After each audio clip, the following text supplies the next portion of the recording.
tu ressens souvent cette sensation de ventre gonflé après un repas, que ça te gêne ou que ça te fatigue, c'est probablement lié à ta digestion et à la santé de ton intestin. Aujourd'hui, on va vraiment aller au fond du sujet pour comprendre pourquoi tu as des ballonnements, comment les éviter et surtout comment améliorer ta flore intestinale pour retrouver un ventre léger et une digestion optimale. Je vais te donner des solutions concrètes, des astuces alimentaires, des habitudes à adopter et des conseils simples pour prendre soin de ton système digestif. Alors si tu veux te débarrasser de tes ballonnements une bonne fois pour toutes, reste bien jusqu'au bout. Bienvenue si tu tombes sur cette vidéo et que tu ne me connais pas. Je suis Océane et j'aide les femmes à prendre soin de leur santé quotidiennement de manière naturelle et à se reprendre en main pour vivre une vie épanouie et alignée. Si c'est quelque chose qui t'intéresse, n'oublie pas de t'abonner à ma chaîne YouTube et de me suivre sur Instagram @about.oc. On va commencer par comprendre pourquoi nous avons des ballonnements. Très souvent, cela vient de ce que tu manges au quotidien. Certains aliments sont plus difficiles à digérer que d'autres et fermentent dans ton intestin, ce qui produit des gaz. Par exemple, si tu manges des lentilles, des oignons, des brocolis, des haricots, des pommes, de l'ail, des produits laitiers ou si tu bois de la bière, tu peux justement facilement ressentir cette gêne. Ces aliments sont riches en fibres ou en sucre fermentesque, ce qui complique un peu le travail de ton système digestif. Mais attention, ces aliments ne sont pas mauvais en soi, ils sont juste simplement un peu plus compliqués à digérer. Le souci ici, c'est que si ta flore intestinale manque de bonnes bactéries, elle aura encore plus de mal à décomposer ces aliments. Et justement, tu sais quoi, les pesticides que tu retrouves dans les fruits ou les légumes ou bien même les antibiotiques que tu prends quand tu es malade détruisent justement ces bonnes bactéries qu'on retrouve dans ton intestin. Et résultat, ton intestin devient déséquilibré et beaucoup plus sensible. Autre point intéressant à savoir, si tu élimines complètement un aliment pendant 2 semaines de ton alimentation, les bactéries nécessaires pour le digérer disparaissent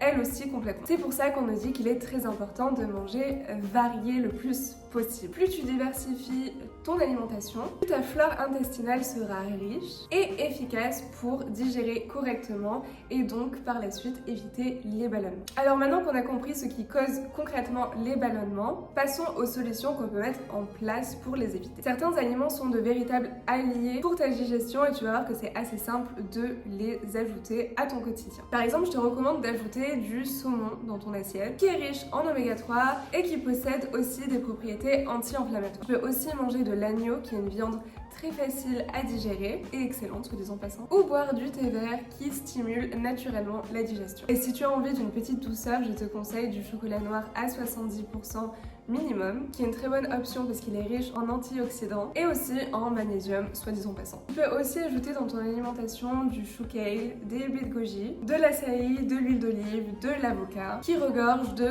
bons nutriments pour ton intestin. En parallèle, essaie de manger de plus gros repas, mais moins fréquents. Par exemple, mange simplement 3 repas par jour, petit déjeuner, déjeuner, dîner, et fais en sorte de les espacer de 4 à 5 heures entre chaque repas. Et justement, évite les grignotages constants qui vont sans arrêt faire travailler ton métabolisme et ta digestion. Le but ici, c'est vraiment de laisser ton système digestif au repos le plus possible. Et même si c'est très tendance, c'est d'éviter le plus possible les lattés au lait d'avoine parce que le lait d'avoine peut causer justement des ballonnements. Mais pour être totalement honnête avec toi, mon latte du matin au lait d'avoine au lit est vraiment mon petit plaisir de la journée. Je sais que ça peut causer des ballonnements, c'est bourré de sucre, mais pour autant, ça me fait plaisir, je connais les conséquences et je décide de me limiter à 1 ou 2 maximum dans la journée. Toujours est une question d'équilibre et c'est mon rappel ici pour toi. Écoute-toi d'abord, mais sois aussi consciente de ce que tu ingères dans ton corps au quotidien. Et enfin, essaie de bouger régulièrement le plus possible dans la journée. Essaie toutes les 40 minutes environ de prendre une petite pause pour te lever, aller marcher, t'étirer, tu peux très bien te lever, aller te faire une infusion parce que justement le mouvement stimule la digestion et réduit les ballonnements.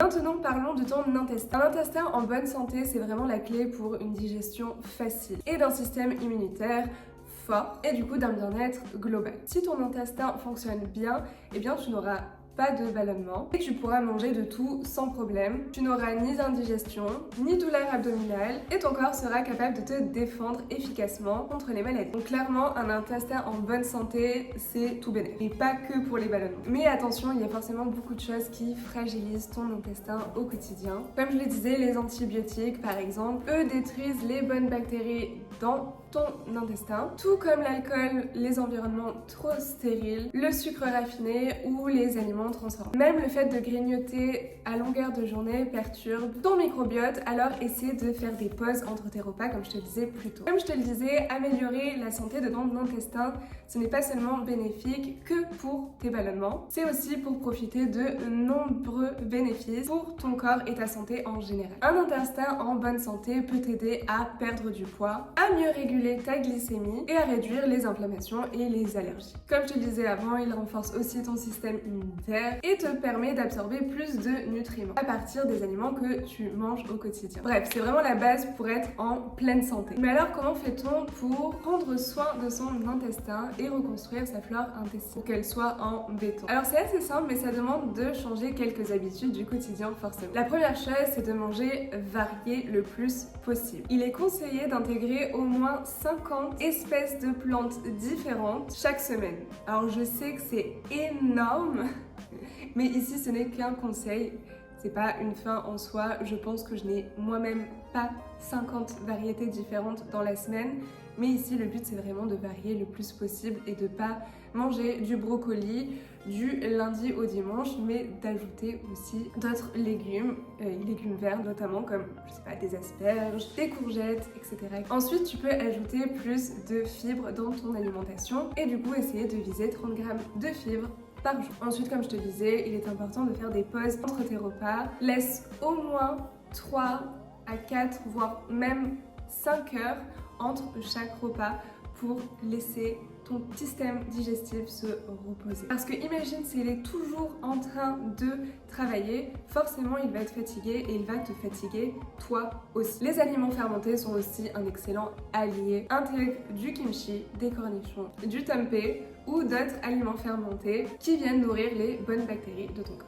Et bien sûr, privilégier le bio le plus possible pour éviter les pesticides qui tuent les bonnes bactéries dans ton microbiote. Et n'oublie pas de passer du temps dans la nature, de jardiner, de mettre tes mains dans de la terre, de marcher pieds nus dans de l'herbe ou même de passer du temps avec des animaux qui permet d'enrichir naturellement notre flore intestinale. Voilà, maintenant tu sais exactement comment dire adieu à tes ballonnements et améliorer ta santé intestinale. Pour récapituler, évite les aliments qui te gênent, intègre des super aliments et des aliments fermentés, bouge régulièrement tout au long de la journée et mange varié ainsi que d'espacer le plus possible tes repas. Et bien sûr, je tiens à préciser que ce n'est pas en faisant ça une semaine que tu vas avoir des résultats. Reconstruire une bonne santé intestinale et une flore intestinale en béton prend beaucoup de temps. Il faut savoir être patiente. Tu ne verras pas des résultats du jour au lendemain comme ça. Mais ici, le but, c'est d'être en bonne santé le plus longtemps possible. Donc, ça vaut le coup de prendre le temps et ça va aussi te permettre d'y aller step by step